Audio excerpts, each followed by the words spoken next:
friends, welcome to Madras Samayal. இன்னைக்கு நம்ம Madras Samayalல soya chunks வச்சு சூப்பரான ஒரு ரெசிபி பண்ண போறோம். இத வந்து நம்ம dry roastாவும் பண்ணலாம், அப்படி இல்லனா கொஞ்சம் semi gravyயாவும் பண்ணலாம். எது பண்ணாலுமே டேஸ்ட் ரொம்ப நல்லா இருக்கும். இப்போ இது பண்றதுக்கு ஃபர்ஸ்ட் வந்து நம்ம மீல் மேக்கரை ரெடி பண்ணனும். அதுக்கு நான் இன்னைக்கு வந்து 1 கப் மீல் மேக்கர் எடுத்துர்க்கேன். இத வந்து நல்ல சூடா இருக்கிற தண்ணியில போட்டு வச்சிரலாம்.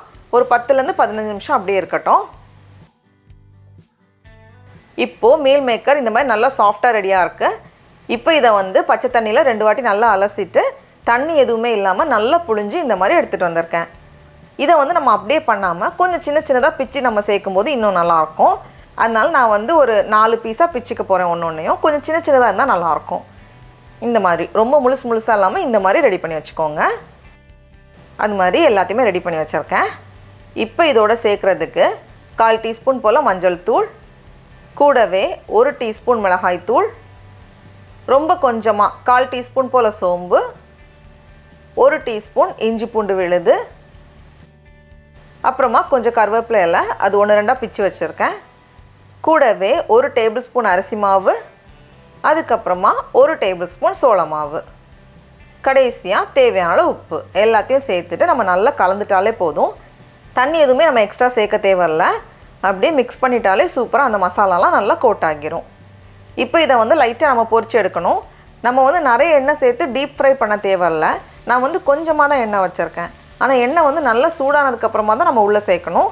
அப்பதான் எண்ணெய் குடிக்காம நல்லா வரும். சேர்த்ததுமே நம்ம வந்து கலந்து விட்டுற வேண்டாம். கீழ வந்து கொஞ்சம் ரெடி ஆனதுக்கு அப்புறமா நம்ம மிக்ஸ் பண்ணா போதும். இப்போ பார்த்தோம் அப்படினா கீழ கொஞ்சம் ரெடி ஆகி இருக்கு. இப்போ இந்த ஸ்டேஜ்ல நம்ம கலந்து வைக்கிறப்போ சரியா இருக்கும். கொஞ்ச நேரம் இருக்கட்டும். இப்போ பார்க்கறப்போ பாருங்க சூப்பரா எல்லாமே ரெடியா வந்திருக்கு. இதை எடுத்து நம்ம வெளிய வச்சிரலாம். அப்படியே அந்த எண்ணெய் எல்லாம் நமக்கு வந்து கடச்சிரும் திருப்பி.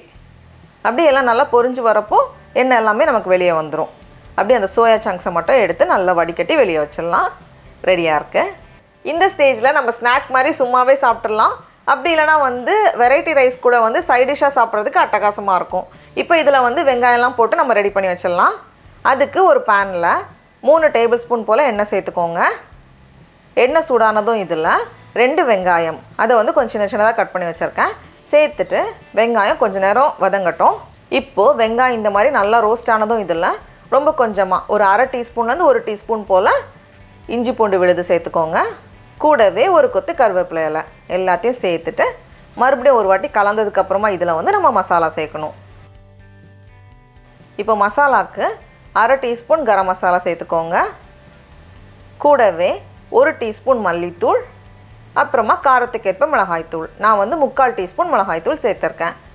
எல்லாத்தையும் சேர்த்துட்டு ஒரு வாட்டி கலந்ததுக்கு அப்புறமா இதில் ஒரு தக்காளி அதை வந்து மிக்சியில் அரைச்சி எடுத்துகிட்டு வந்திருக்கேன். அப்படி இல்லைன்னா ரொம்ப சின்னதாக கட் பண்ணி கூட நம்ம சேர்த்துக்கலாம். கூடவே தேவையான உப்பு எல்லாமே சேர்த்துட்டு இந்த வெங்காயம் தக்காளி மசாலாலாம் நல்லா வேக வச்சு நம்ம எடுக்கணும். அந்த பச்சை ஸ்மெல் போகணும்.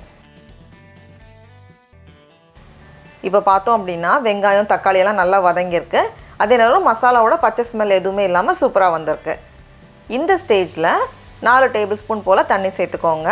இது வந்து 1/4 கப் சேர்த்துட்டு இது ஒரு வாட்டி கொதிச்சதுக்கப்புறமா இதில் நம்ம ரெடி பண்ணி வச்சுருக்கோம்ல சோயா சங்க்ஸ் அது எல்லாத்தையும் அப்படியே உள்ளே சேர்த்துடலாம். சேர்த்துட்டு நம்ம நல்லா கலந்துட்டோம் அப்படின்னாலே அப்படியே அந்த மசாலா அதெல்லாம் வந்து இந்த சோயா சங்க்ஸோட நல்லா கோட் ஆகிரும். இப்போ இந்த ஸ்டேஜில் 1/2 டீஸ்பூன் போல் மிளகு சேர்க்க வேண்டாம்னு நினச்சிங்கன்னா மிளகை வந்து நம்ம ஸ்கிப் பண்ணிக்கலாம். அப்போ எக்ஸ்ட்ரா இன்னும் கொஞ்சம் கூட மிளகாய் தூள் நம்ம சேர்க்கணும். சேர்த்துட்டு நம்ம கலந்துட்டோம் அப்படின்னா ட்ரை ரோஸ்ட்டுக்கு வந்து சரியாக இருக்கும். ஆனால் நமக்கு வந்து கொஞ்சம் கூட செமி கிரேவியாக வேணும் அப்படின்னா மறுபடியும் ஒரு 4 டேபிள்ஸ்பூன் போல் தண்ணி சேர்த்துக்கோங்க. இது வந்து 1/4 கப் சேர்த்துட்டு நம்ம 1 நிமிஷம் போல் வைக்கிறப்போவே அழகாக ஒரு சின்ன ரொம்ப கிரேவியாக இருக்காது. ரொம்ப கிரேவியாக வேணாலும் நம்ம பண்ணலாம். ஆனால் அதை விட கொஞ்சம் இந்த மாதிரி கொஞ்சம் கெட்டியாக மசாலாலாம் கோட்டாகி வந்துச்சுன்னா இன்னும் நல்லாயிருக்கும். இப்போ கடைசியாக இதில் வந்து கொஞ்சம் நறுக்கின மல்லி இலை சேர்த்துட்டு நம்ம ஸ்டவ்வை ஆஃப் பண்ணிடலாம். அவ்வளோதான். இப்போ நம்மளோட சுட சுட சோயா சில்லி பெப்பர் ரோஸ்ட் ரெடியாக இருக்குது.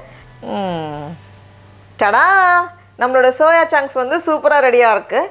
நம்ம வந்து டைரெக்டாக சேர்க்கும்போது சோயா வந்து ரொம்ப சாஃப்டாக இருக்கிற மாதிரி இருக்கும். ஆனால் இந்த மாதிரி லைட்டாக பொரிச்சு நம்ம சேர்க்கும்போது அதோட டெக்ஸ்சர் வந்து ரொம்ப நல்லாயிருக்கும். சாப்பிட்றப்போ நமக்கு வந்து டிஃப்ரென்ஸ் தெரியும், நல்லாயிருக்கும். இப்போ நம்ம டேஸ்ட் பண்ணி பார்க்கலாமா? ரொம்ப ரொம்ப நல்லாயிருக்கு. நீங்களும் கண்டிப்பாக இந்த ரெசிபியை வீட்டில் செஞ்சு பாருங்கள். உங்களுக்கு இந்த வீடியோ பிடிச்சிருந்துச்சுன்னா மெட்ராஸ் சமையலுக்கு சப்ஸ்கிரைப் பண்ணுங்கள். நாவின் சுவையரும்புகள் மலரட்டும்.